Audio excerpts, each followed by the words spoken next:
விவகாரம் தொடர்பாக ஆகஸ்ட் 3 ஞாயிற்றுக்கிழமை திமுக தரப்பிலிருந்து தஞ்சை மாவட்டத்தில் ஒரு மாபெரும் கண்டன ஆர்ப்பாட்டம் நடைபெற்றது. இந்த ஆர்ப்பாட்டத்தில் எதிர்க்கட்சித் தலைவர் உதயநிதி ஸ்டாலின் சர்ச்சைக்குரிய வகையில் பேசியதாக கூறி அவர் மீது தஞ்சை கிழக்கு காவல் நிலையத்தில் தாவேகாவோட மகளிர் பிரிவு தரப்பிலிருந்து புகார் அளிக்கப்படுது. அந்த புகாரின் அடிப்படையில் 9 பிரிவுகள் கீழ் வழக்கு பதிவு செய்கிறாங்க. அதாவது BNS 61 குற்றவியல் சதி, BNS 192 கலவரத்தை தூண்டுதல், BNS 196 பொது அமைதியை கெடுத்தல், BNS 79 பெண்களின் சுயமரியாதைக்கு களங்கம் விளைவித்தல், BNS 352 வேண்டுமென்றே ஒருவரை அவமதித்தல், BNS 296 செக்ஷன் B ஆபாசமாக பேசுதல், BNS 351 பிரிவு 2 மிரட்டல் விடுத்தல். அது மட்டுமல்ல, பெண்களுக்கு எதிரான வன்கொடுமை தடுப்பு சட்டத்தில் பிரிவு 4, தகவல் தொழில்நுட்ப சட்டம் பிரிவு 67 இப்படி 9 பிரிவுகளின் கீழ் உதயநிதி ஸ்டாலின் மீது வழக்கு பதிவு செய்யப்படுது. இந்த நிலையில தான் தஞ்சை மாவட்ட போலீசார் காலையில் நீலாங்கரையில் இருக்கக்கூடிய உதயநிதி வீட்டிற்கு 4ஆம் தேதி அன்று வராங்க. அப்போது அவரை கைது செய்வதற்கான விஷயத்தை குறிப்பிடுறாங்க. அந்த நேரத்தில் உதயநிதி ஸ்டாலின் தரப்பிலிருந்தும் அவர்களுடைய குடும்பத்திலிருந்தும் விளக்கங்கள் கொடுக்கப்படுகிறது. எந்த அடிப்படையில் அவர் கைது செய்யப்படுகிறார் என்ற கேள்விகள் முன்வைக்கப்படுகின்றன.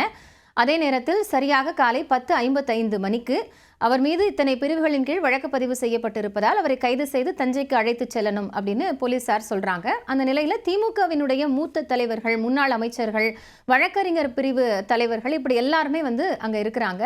திமுக வழக்கறிஞர்கள் இந்த விளக்கங்களை காவல்துறை அதிகாரிகளிடம் கேட்டிருந்த காட்சிகள் அப்படிங்கிறதும் அந்த சமயத்தில் தொடர்ச்சியாக ஒளிபரப்பப்பட்டு கொண்டே இருந்தது. இதை தொடர்ந்துதான் 10:55 மணிக்கு சரியாக காவல்துறையினர் உதயநிதி ஸ்டாலினை கைது செய்து தஞ்சைக்கு அழைத்து செல்ல திட்டமிடுறாங்க. சாலை மார்க்கமாக அவரை அழைத்து செல்லும் பொழுது முதல்ல அரியலூர் வழியாக அவரை தஞ்சாவூருக்கு அழைத்து செல்வது அப்படிங்கிறது தான் திட்டமிடப்பட்டிருந்தது. இதற்கு இடையில 12 மணிக்கு முன்பாகவே உதயநிதி ஸ்டாலினை கைது செய்யக்கூடாது அப்படின்னு வலியுறுத்தி திமுக தரப்பிலிருந்து அந்த கைதுக்கு எதிராக தாக்கல் செய்யப்பட்டிருந்த மனுவில் குறிப்பிடப்பட்டிருந்தது. அப்போ நீதிபதி இது குறித்த ஒரு அறிவுறுத்தலை வழங்கியிருப்பதாக சொல்லப்பட்டிருந்தது. அதே சமயத்தில் 12 மணிக்கு அந்த வழக்கு விசாரணைக்கு வந்த போது வழக்கு குறித்த ஆவணங்கள் முறையாக நீதிமன்றத்தில் இன்னும் தாக்கல் செய்யப்படலை. அதனால பிற்பகல் 2:15 மணிக்கு இந்த வழக்கை விசாரணைக்கு எடுத்துக்கொள்ளப்படும் அப்படின்னு உயர்நீதிமன்ற நீதிபதி G. இளந்திரையன் தெரிவித்திருந்தார். அதற்குள்ளாகத்தான் வழக்கு தொடர்பான ஆவணங்கள் அப்படிங்கிறது நீதிமன்றத்தில் சமர்ப்பிக்கப்பட்டிருந்தது. அதே நேரம் திமுக தரப்பில் இருந்து ஆஜரான வழக்கறிஞர் இந்த விவகாரத்தில் நீதிமன்றம் அறிவுறுத்தியும் காவல்துறையினர் உதயநிதி ஸ்டாலினை கைது செய்திருக்கிறார்கள் அப்படிங்கிற ஒரு குற்றச்சாட்டையும் முன்வைத்திருந்தார்கள். அதன் பிறகு 2:15 மணிக்கு விசாரணைக்கு வழக்கு எடுத்துக்கொள்ளப்பட்டது. இதற்கிடையில் திருச்சி வழியாக சென்று கொண்டிருந்த உதயநிதி ஸ்டாலினுடைய அந்த காவல்துறை வாகனம் என்பது வழிநெடுகிலும் திமுக தொண்டர்களால் மிகப்பெரிய ஒரு பதற்றம் ஏற்பட்டிருந்தது. தாவேகாவினர் மற்றும் திமுகவினரிடையே பல்வேறு இடங்களில் மாவட்டங்களில் கலவரங்கள் வெடித்தது, மோதல் போக்கு இருந்தது அப்படிங்கிறது பார்க்க முடிந்தது. சட்டம் ஒழுங்கு பிரச்சனையாகவே இது மாறி இருந்தது அப்படிங்கிற சூழலும் தொடர்ந்து கொண்டே இருந்தது. பெரம்பலூரை தாண்டும் பொழுது திமுக தரப்பிலிருந்து கூடியிருந்த தொண்டர்கள் எல்லாம் அந்த சுங்கச்சாவடியில் உதயநிதி ஸ்டாலினுக்கு கை கொடுத்து வரவேற்பு தெரிவித்திருந்தார்கள். கைது செய்யப்பட்ட உடனேயே உதயநிதி ஸ்டாலின் செய்தியாளர்களை சந்தித்த போது இது அரசியல் பழிவாங்கும் நடவடிக்கை அப்படிங்கிற ஒரு கருத்தை குறிப்பிட்டிருந்தார். திமுக கூட்டணியில் இருக்கக்கூடிய தேமுதிக பொதுச் செயலாளர் பிரேமலதா விஜயகாந்த் அவசரமாக உதயநிதி ஸ்டாலின் கைது செய்யப்பட வேண்டிய அவசியம் என்ன, பட்ஜெட் கூட்டத்தொடர் இருக்கக்கூடிய நிலையில் இந்த அவசரம் ஏன் என்ற ஒரு கருத்தை முன்வைத்திருந்தார். நாம் தமிழர் கட்சியினுடைய தலைமை ஒருங்கிணைப்பாளர் சீமான் கூட தன்னுடைய கண்டன பதிவில் உடனடியாக கைது செய்ய வேண்டிய அவசியம் என்ன இருக்கு அரசியல் நோக்கத்தை தாண்டி அப்படின்னும், தன் மீது இதே போன்று ஆபாசமான தாக்குதல்கள் இருந்த போது ஏன் உடனடியாக நடவடிக்கை எடுக்கல தாவேக அரசு அப்படிங்கிற ஒரு கருத்தையும் முன்வைத்திருந்தார். அதே சமயம் தாவேக தரப்பிலிருந்து செய்தியாளர்களை சந்தித்த அமைச்சர் நிர்மல்குமார் உட்பட பல்வேறு தரப்பினரும் திமுக தரப்பிற்கு இருக்கக்கூடிய அந்த கடுமையான விமர்சனங்கள் என்பது தொடரக்கூடிய ஒன்று அப்படிங்கிறத குறிப்பிட்டிருந்தாங்க. அமைச்சர் நிர்மல்குமார் மிக குறிப்பாக சட்டப்பேரவைக்குள் நுழையக்கூடிய தகுதியே உதயநிதி ஸ்டாலினுக்கு இல்லை அப்படிங்கிற ஒரு குற்றச்சாட்டையும் முன்வைத்திருந்தார். பெண்களுக்கு எதிராக இது போன்று பேசக்கூடிய நபர்கள் யாராக இருந்தாலும் அவர்கள் மீது சட்ட ரீதியான நடவடிக்கை எடுக்கப்படும் அப்படின்னும் சொல்லப்பட்டிருந்தது. பெரம்பலூருக்கு பிறகாகத்தான் அவர் அரியலூர் வழியாக தஞ்சாவூருக்கு அழைத்து செல்லப்படுவார் அப்படின்னு எதிர்பார்க்கப்பட்டிருந்தது. இந்த நிலையில ஆங்காங்கே கூடியிருக்கக்கூடிய திமுக தொண்டர்களை கட்டுப்படுத்தக்கூடிய பணியிலையும் காவல்துறையினர் ஈடுபட்டிருந்தார்கள். முழுக்க அந்த பயணம் முழுக்க கிட்டத்தட்ட 8 மணி நேரம் பயணிக்கக்கூடிய ஒரு சூழல் இருந்தது. அந்த பயணம் முழுக்க வழிநெடுகிலும் பல்வேறு இடங்களில் கலவரம், தொண்டர்கள் குவிப்பு அப்படிங்கிற நிறைய விஷயங்களையும் பார்க்க முடிந்தது.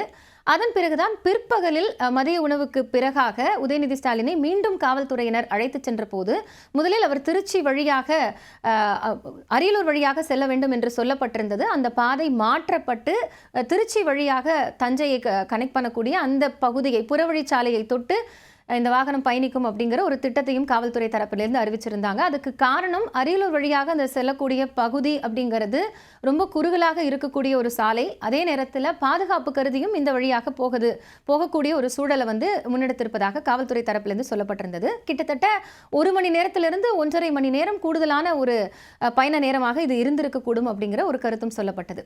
இந்த நிலையில தான் சரியாக 6:30 மணிக்காக தஞ்சையோட அந்த புறவழிச்சாலையை உதயநிதி ஸ்டாலினை கைது செய்து அந்த வாகனம் கடந்த போது அவங்க முதல்ல கிழக்கு காவல் நிலையத்தில் தான் விசாரணை நடத்தணும் அப்படிங்கிறது சொல்லப்பட்டிருந்தது. ஏன்னா வழக்கு அந்த காவல் நிலையத்தில் தான் பதிவு செய்யப்பட்டிருக்கு.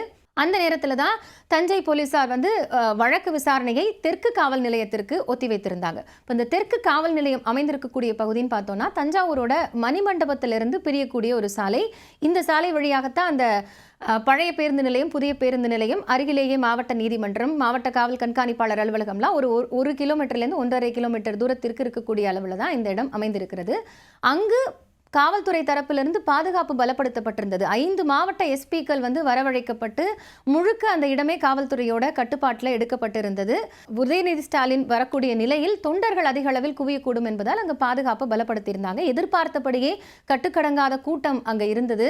அவரை விசாரணைக்கு அழைத்து வருவதற்கு முன்பாகவே இவ்வளவு கூட்டம் இருந்ததுனால அந்த இடத்துல பதற்றமான ஒரு சூழலும் இருந்தது.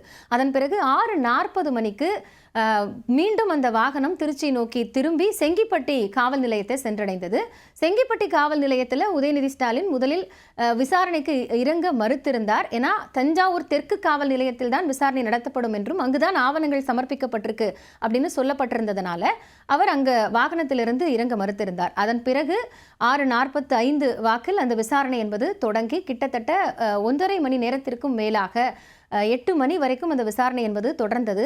இந்த நேரத்தில் தான் அந்த பிற்பகல் 2:15 மணிக்கு வழக்கு விசாரணைக்கு வந்தபோது எதிர்க்கட்சி தலைவரை இன்றே விடுவிக்க வேண்டும் என்ற ஒரு உத்தரவை உயர்நீதிமன்ற நீதிபதி ஜி இளந்திரையன் பிறப்பித்திருந்தார். அதனால் அந்த நேரத்தில் அரசு தரப்பிலிருந்து சொல்லும்போது கூட உதயநிதி ஸ்டாலினை ரிமாண்ட் செய்ய வேண்டும் என்ற எண்ணம் இல்லை, விசாரணை முடிந்த பிறகாக விடுவித்து விடுவோம் அப்படிங்கிற ஒரு தகவலையும் முன்வைத்திருந்தார்கள். அந்த அடிப்படையில் 4ஆம் தேதி இரவிற்குள் உதயநிதி ஸ்டாலின் விடுவிக்கப்பட வேண்டும் என்ற உத்தரவை நீதிமன்றம் பிறப்பித்திருக்கக்கூடிய நிலையில் விசாரணைக்கு பிறகாக அவர் விடுதலை செய்யப்பட்டார். அதே நேரத்தில் திமுக தொண்டர்கள் அங்கு பெருமளவில் குவிந்திருந்தார்கள். உதயநிதி ஸ்டாலின் விசாரணை முடிந்து வெளியில் வரும் வரை நாங்கள் அங்கிருந்து களைய மாட்டோம் அப்படின்னு மழையும் எந்த சூழலையும் பொருட்படுத்தாமல் கட்டுக்கடங்காத கூட்டம் அப்படிங்கிறது அங்கே நடந்தது.